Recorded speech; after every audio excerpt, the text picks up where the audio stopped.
So I think the model that, because of the diversity, the most important part is that, and each community have something very special, and to see that, to experience that, you have to go there. So obviously, once you are there, those communities are going to get benefit. So I think Nepal, the way the distribution of the benefits, if you look in Nepal, I think it is going to the local communities, and people are really getting benefit. But maybe there was one what the challenge, but we also having a lot of challenges at present. Especially the people are migrating. It's very difficult to conserve those cultures or the people, to keep them there just by saying that, oh, you have a very special culture, you should stay here in these mountains and entertain the people who are coming, or this is also very difficult. So somehow we need to think about giving more benefits to them, so that they shouldn't look for the other alternative to go outside. So that is one part. And another, it comes with the, we haven't talked little bit about the climate change actually. That is also making a lot of difficulties for the people who are living in the mountainous region. Some of the these glaciers are melting, and some of the places they are now facing the problem of the water resources, and that is also there. And at the same time, because of this, significant change in the mountain, lot of natural new kind of a disaster started to happen. Every year, like in Nepal, well, it can happen anywhere, anytime. Like people are just doing a trekking, and all of a sudden, snow avalanches are coming, but people can reduce those possible. They can save themselves from the possible disaster, but people don't know, because you are traveling from a ocean country, you are coming to a mountain, and you are just going. You don't care that how much snowfall, you enjoy the snow, but you don't know what the danger is there. So it happened in the Annapurna. There was a lot of snowfall. Some tourists, they just started to walk as soon as this stops. And then what happened?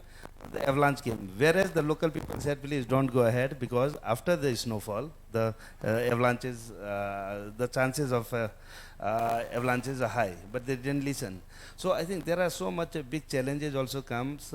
So we need to see that in a very different, with the region wise, we have to plan differently in Nepal. So I think we have more challenges in Nepal, because it's so diversified. And you cannot have a similar plan for whole area, for whole Nepal. In Tarai, you have to think completely differently. When you are in the mid-hills, you have to think completely in a different way. When you are in the high mountains, you have to think. And the people's priority is also different. People's culture is different. You have to convince them in different, showing them a different aspect of their life. So it's kind of so within one country there, we need to understand many things. Then only we can reach to some conclusion. So there are a lot of challenges also, but yeah. Thank you very much. I think climate change is a whole nother panel discussion that would be hugely interesting as well. So thank you for that. We have run out of time, I'm very sorry. And we don't have time for questions. I'm really sorry. I was told my time has run out as well, so we don't even have any more speaker time. Blame that man over there. So I'm terribly sorry, but this was a very, very interesting panel discussion, and it was so wonderful to hear from the mountains, the desert, the islands, the mountains from all sides of the world. It was really interesting, and to hear that responsible and social tourism is going beyond the philosophy, that we're seeking to quantify it, to measure it, and to include it in part of the policy for going forward with tourism in the future. So, one. I said no questions. Paul, one question. Paul has relented. You guys can...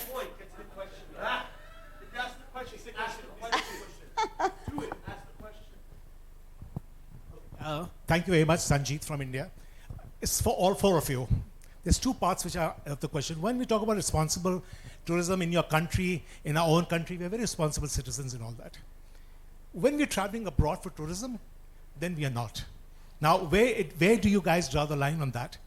And the other thing is that those numbers, when you're talking about number of people who are coming in, do you have something that this is my capacity and my carrying capacity, I will not go beyond that? But this is all part of responsibility. So I just would like all of you to throw some light on that. Is that okay? Yes, would one person like to answer the first part and one person answer the second part? Yeah, am I a responsible traveler? Yes, I am. We start with small things. When I go to the room, I find in my pocket bits of paper, bits of this. That means I don't throw even a little bit of things onto the ground. It's with small one. Well, where do I stay? Do I stay at the homestay? Yes, if it permits. But some of the travels require me to stay in certain places. I like to enjoy local food, and that is a very strong aspect of the responsible tourism and also part of the tourist experience. I think most of the travelers are responsible now. That is why the properties, destinations have to do it, because if they are not responsible, tomorrow your hotel, your country is going to be empty, because the new tourist is responsible. Thank you.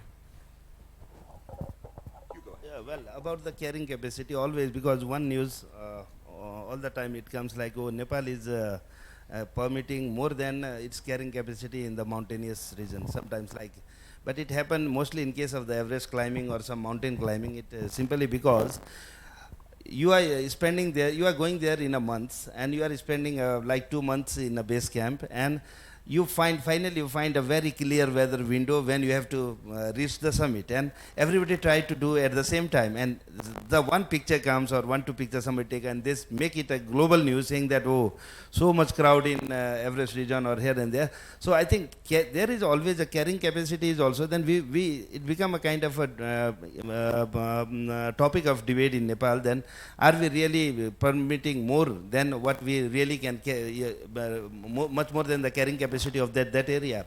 Now we realize that only in some of the mountain, only that is because of those small windows, this is the issue. Otherwise I think those mountain area can carry more. This is a global news, that's why I just and responsible, sorry to it depends, are you drunk or not? If you are not drunk, you are responsible tourist and if you are not, sorry.